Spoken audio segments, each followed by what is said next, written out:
Good afternoon, everybody.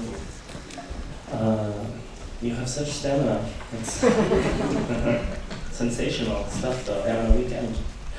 I'm Beppe Lovoi. I am a Sustainable Development Officer with the United Nations Department of Economic and Social Affairs. And for the last year or two, I've been involved with preparing the Conference on Sustainable Development in Rio de Janeiro, which will take place in June. Rio Plus 20 marks the 20th review of the first Rio Conference in 1992, which was also known as the Earth Summit.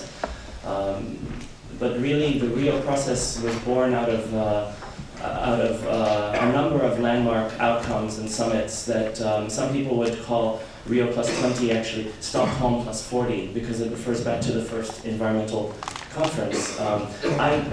It's the Swedes like to call it that, actually. But I'm not sure that this is really, it gives the right impression, because Rio Plus 20 is not an environmental conference. It's very much about sustainable development. Sustainability was a concept first articulated in the late 1980s, and the generations, the definitions that we accept today point to a certain intergenerational accountability. You know, it's a type of development that meets the needs of the future, of the present, without compromising the ability of the future to meet its own needs. So this is a generally the dominant paradigm in human development theory today. The Rio Plus 20 conference will be an opportunity for governments to renew their political commitment to sustainable development, which involves strengthening the integration of the three pillars of sustainability. It's today widely accepted that economic and social development is fundamentally linked with the preservation of the environment. And so we think of sustainable development as having three pillars: economic, social, environmental. The outcome of the Rio Conference of '92 was Agenda 21.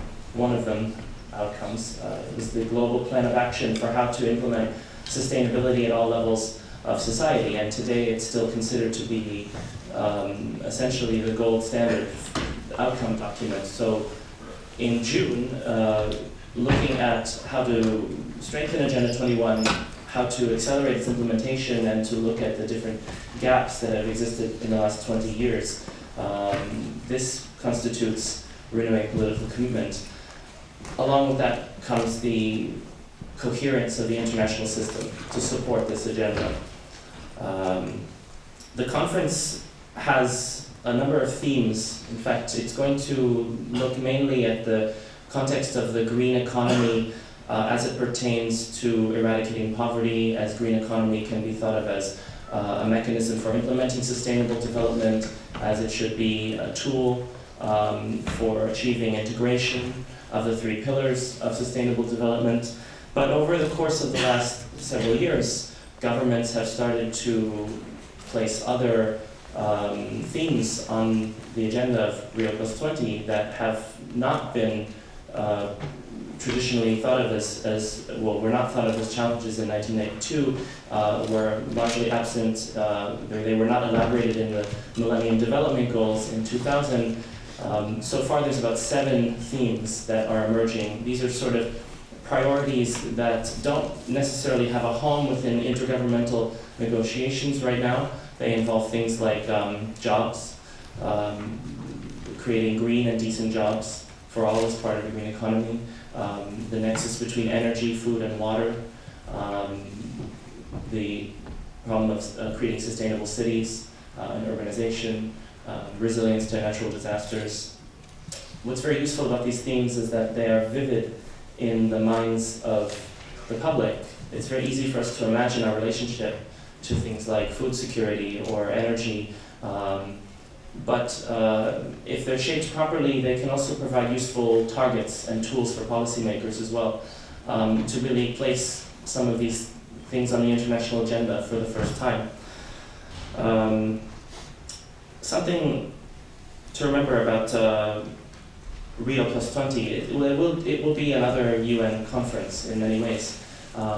It's not another UN conference because it will actually be the largest gathering in the history of the United Nations.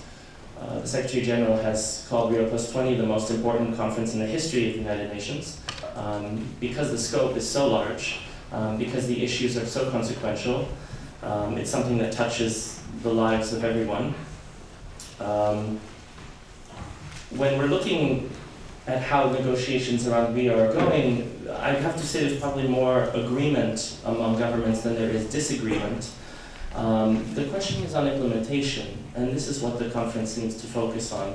There are really so many international agendas in the world right now. What's needed is a citizens' agenda, in fact, that places implementation at its heart. Because Rio will be this incredibly large gathering and there will be a political outcome, we can't always focus on what governments are going to sign, and we can't really even speculate at how ambitious it will be or how useful it's going to be for implementing principles of sustainability. But by the sheer force of having so many people who are experts at implementing sustainable development in their countries, and bringing together communities of practice, the knowledge sharing, and the types of commitments, not to mention the bilateral agreements that are not going to be captured anywhere in the outcome of Rio Plus 20, we really need to, I think, turn our attention to what we would call the invisible outcomes of Rio. This is going to also include finding some way to unite the interface between science and policy transmission. Something that, in fact, many of you are very directly involved in. The triple threat of science-policy interface needs to be finding a routine way of communicating between economics, ecology, and engineering for planners. Another major part of raising awareness around such a huge international event like Rio is going to be raising public awareness to induce behavioral shifts and changes in consumption and production patterns. I think that the role of information communication technology is also quite unique in the context of Rio. 20 years ago, the internet was not a factor. Today it is, and through social media and different communications channels, there's so much information available, but the engagement with different stakeholders, I think there's a lot of room to improve that, to make it more meaningful, not only to make the quantity of information available to all people, but the quality has to be there as well. Let's see, I just have been kind of sketching some notes and thoughts as I was listening to the way you're talking, but maybe it's better for me, in fact, to leave it there. Another thought that came to my mind was that so many of you are representing local communities where sustainable development is implemented. Something that we see as well, a very interesting dynamic that's emerging in international governance in the UN is the role of local actors and the role of subnational governments. The UN Charter, when it was signed in 1945, only really recognizes, I think, 3 main actors in global politics. Those are governments, regional arrangements, like sub-regional, like the European Union, for instance, and non-governmental organizations. But the reality is that the private sector is an actor today, as are local authorities, municipal, regional planners. I think really what needs to happen around this culture of mobilizing for Rio, of training one another, of informing people, of revolutionizing technology to produce the types of dynamic gains that are necessary to implement sustainability at all levels. We really need to start now and get the partnerships right and be useful to governments. So many times I get the sense that governments are simply looking for the right policies, and these are many people who are really on your side. People who work in diplomacy, they're not well paid, and so they are doing it out of really kind of a commitment to you have a lot more allies in government than you think. I saw a lot of snickers when I said generally not well paid. But I'm talking about all of the countries in the world. I'm not just talking about the richest countries. So the people who do this tend to be quite sympathetic with your point of view, but they're missing the way forward to implement sustainable development.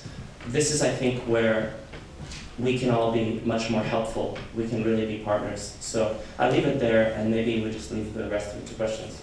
Thank you.